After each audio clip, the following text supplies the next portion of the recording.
In response to the horrendous Haiti earthquake in January 2010, Nick teamed up with some other rock royalty, including a Sex Pistol, a Pretender, a Primal Screamer, and his old mate Shane MacGowan to record a cover of Screamin' Jay Hawkins' I Put a Spell on You. There are 3 guitarists on this recording: James Walbourne, guitarist for the Pretenders since 2008, Mick Jones of The Clash and Big Audio Dynamite, and Johnny Depp, drunken scissor-handed chocolatier from Fleet Street. Or is it Elm Street? This list just keeps getting more and more bizarre.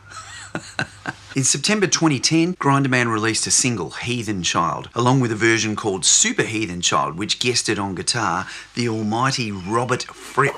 Fripp needs no introduction. I mean, Bowie guitarist, basically invented prog rock. But just for fun, let me mention these snippets that you may not have chanced upon. He played on this album, he made an album with this bloke, he made an album with this bloke, he made an album with this bloke, he made an album with this bloke, he guested on this, and these, and this, and he wrote this.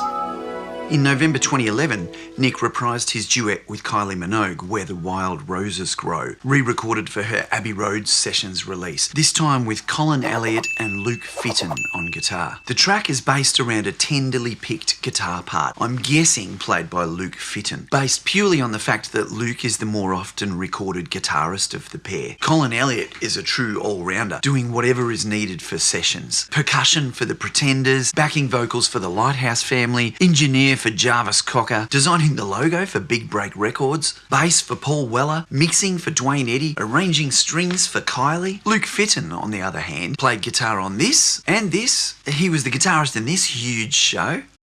2 more names added to the ever-growing list. Another quick en passant. In 2011, UK trip-hop duo Uncle released a rock guitar-drenched track, Money and Run, with Nick on vocals. And the credits on the European box set tell us 4 guitarists contributed to the track. Uncle regular James Griffith, Hal Ritson, who played on the Black Eyed Peas' Rock That Body, Jessie J's Mama Knows Best, and even Slap It a Bass for Ed on Overpass Graffiti, Rich Fownes, who had a brief stint in 9 Inch Nails, and Guthrie Govan. The things you uncover. For the uninitiated, Guthrie is the only human to have ever completed the guitar. Completely, mate. Also in 2011, Nick teamed up with Nico Case on a cover of the Zombies' She's Not There for the 3rd volume of songs from the HBO series True Blood. The guitarist was CC Adcock, who also played bass and produced the track. He told me the other musicians on the session were the great New Orleans Brit piano boogie virtuoso John Cleary and Zydeco Prince Keith Frank did the accordion bits. CC said the track turned out very True Blood sounding. It oozes vampire sleaze and Louisiana rot gut boogie. I had always thought the original had only one problem, which was that the singer sounded too frantic and nervous to ever get the girl to stay. So I wanted the Nico and Nick combo to sing it more seductively. Production supervisor Gary Calamar also reported that Nick was impeccably dressed and super pro at the sessions. So CC Adcock has done some pretty cool things. Produced Arnie DeFranco. His band CC Adcock and the Lafayette Marquis had a track on the first True Blood soundtrack and another on the Roadhouse soundtrack. He joined forces with Jace Everett for a song on Volume 2. He produced and played guitar with Florence and the Machine on Not Fade Away, the Buddy Holly tribute. He co-produced alongside Steve Albini. And he's a great blues guitarist. Now, this is interesting. Back in 2001, Nick was invited to cover a couple of Beatles songs for the soundtrack to I Am Sam, a great movie with plot links to Beatles hits. Nick contributed Here Comes the Sun and Let It Be, both great versions, backed on guitar by John Turnbull. I won't blame you if you don't know the name, but John Turnbull is a bloody legend. Here, I'll let him introduce himself. I'm Johnny. How you doing, Harry? Johnny. Yeah. What, you don't know that intro? I Want to Be Straight, Ian Dury and the Blockheads. Well, anyway, he played guitar on that and on this, and he's still with the Blockheads to this day. But he also played this classic part on Paul Young's Every Time You Go Away. And he's recorded with World Party, Dave Stewart, the Eurythmics, Nick Lowe, Bob Geldof. So there we go, another very cool find. In fact, that particular session, covering the Beatles tunes, also featured Blockhead's bassist Norman Watt Ray and songwriter keyboard player Chaz Jankel. It was like Nick Cave and the Blockheads. It's 2013, Mick Harvey is gone, and the ensuing Bad Seeds album, Push the Sky Away, is the least guitar-driven offering thus far. In fact, we're really hearing a band with no guitarist. And yet, I must grudgingly admit that Warren Ellis's tenor guitar tones on the riffs that drive Jubilee Street surely must stand as a couple of the tastiest recorded guitar sounds in Oz rock history. Starting with that ever so slightly dirty sound.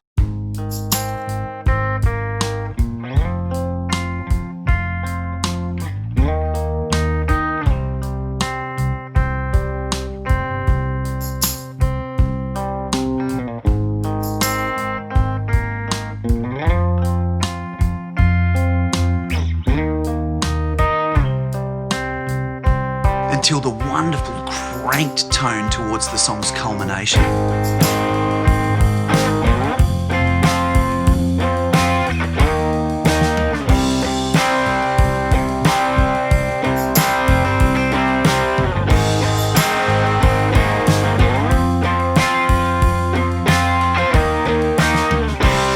I also like Ellis's understated tenor guitar strumming on Higgs Boson Blues.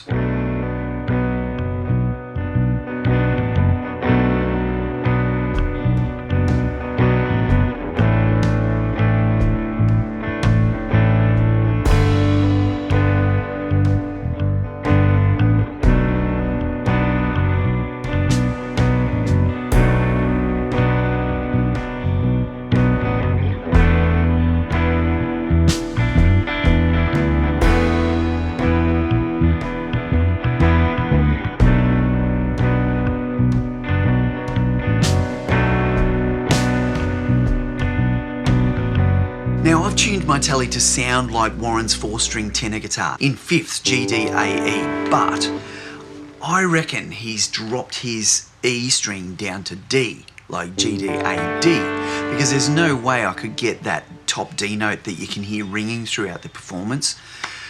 So, drop D tenor. That's pretty rock and roll, was? Good effort.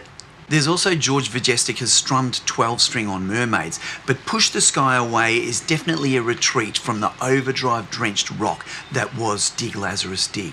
But wait, who's George Vajestica? Well, he was born and raised in Stoke-on-Trent, and according to his 2024 interview with Guitar World, George saw Jimi Hendrix on the television when he was 9, which lit the fuse. His dad bought him a nylon string guitar for Christmas. That was it.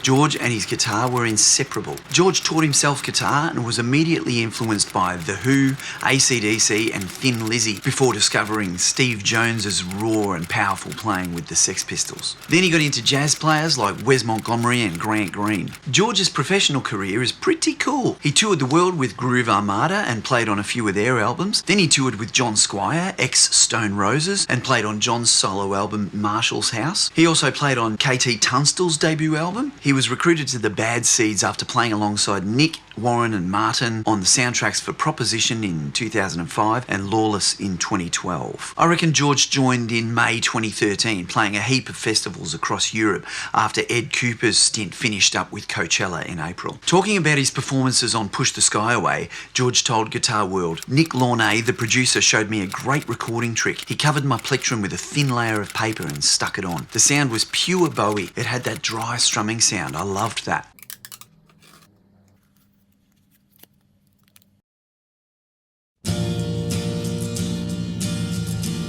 On the road with the Bad Seeds, George favours a beautiful 1966 Cherry Gibson ES330 with a Lyre tremolo. And if you check out his live Groove Armada clips, you'll hear his Sunburst Stratocaster through a Vox AC15. And to add another big name to the list, in 2015, Nick sung a song called All the Gold in California for the True Detective soundtrack, and the guitarist, T-Bone Burnett. Now, if you don't know T-Bone, you might be dead because his output is stupendous. I mean, for a start, in 1975 and 76, he toured as a member of Bob Dylan's Rolling Thunder Revue. He's released some brilliant solo work, and played on some classic albums. Bob Dylan, Steve Earle, Diana Krall, Willie Dixon, Eels, Elvis Costello, Roy Orbison, Counting Crows, Jackson Browne, John Mellencamp, Elton John. But his production is what's truly mind-blowing. Look at these classics by Elvis Costello, Wallflowers, Los Lobos, Nitty Gritty Dirt Band, Spinal Tap, and Aussie Wendy Matthews on one of her finest. Elton John and Leon Russell, B.B. King, Greg Allman, Punch Brothers, Zucchero, The Cause, Ringo Starr, Alison Krauss and Robert Plant, Tony Bennett and K.D. Lang, One Republic, John Batiste, Steven Tyler, Jack White. He produced some of the greatest award-winning soundtracks: Oh Brother Where Art Thou, Walk the Line, The Hunger Games, The Big Lebowski. He wrote a song with Tay-Tay. He was the Big O's MD on the wonderful Black and White Night concert. But my absolute favourite T-Bone Burnett fact is that he produced and played drums on Paralysed by the legendary Stardust Cowboy.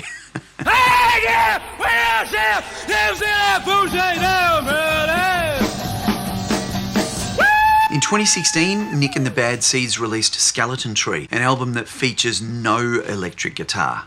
Well, Warren Ellis still manages to feed his baritone tenor through an Ibanez sonic distortion or something similar. George Vigestica is the sole guitarist on the album, and he's just adding his gentle acoustic strumming into the lush but dark and introspective atmosphere. The gorgeous Ghostine in 2019 is the same again from a guitarist's perspective, just George and his dreamy acoustic strumming away in the background. It's not until last year's Wild God that George is permitted to once again unsheath his Strat. The sheer number of collaborations Nick Cave has participated in has blown my mind.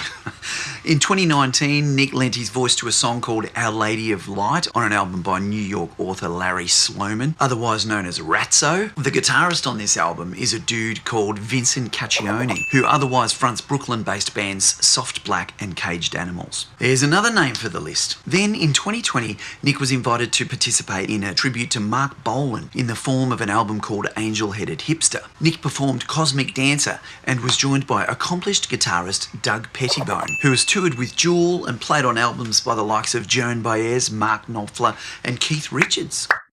Doug's first guitar teacher was Andy Summers of The Police, and he also toured as a member of John Mayer's band in 2013 for John's album Born and Raised. And I'm sure there are many more that I've failed to mention. Nick seems to say yes to every single collaboration opportunity that comes his way. And he's played innumerable festivals where acts regularly invade each other's stages to duet on an encore or two, like the time at Big Day Out in 1993 when he apparently joined Sonic Youth's jam on I Wanna Be Your Dog, which may or may not have included Ron Ashton of The Stooges, Steve Turner and Mark Arm of Mudhoney. So I've absolutely no doubt that there may be even dozens more that we could uncover. Are there any glaring omissions that you can point out? Put them in the comments. And more importantly, please share this clip with anyone that you think might appreciate it, because it is really hard to get past the algorithm these days. And drop by my Patreon for tabs and lessons and to support me if you can. And most importantly, love each other. Now, who am I going to do next?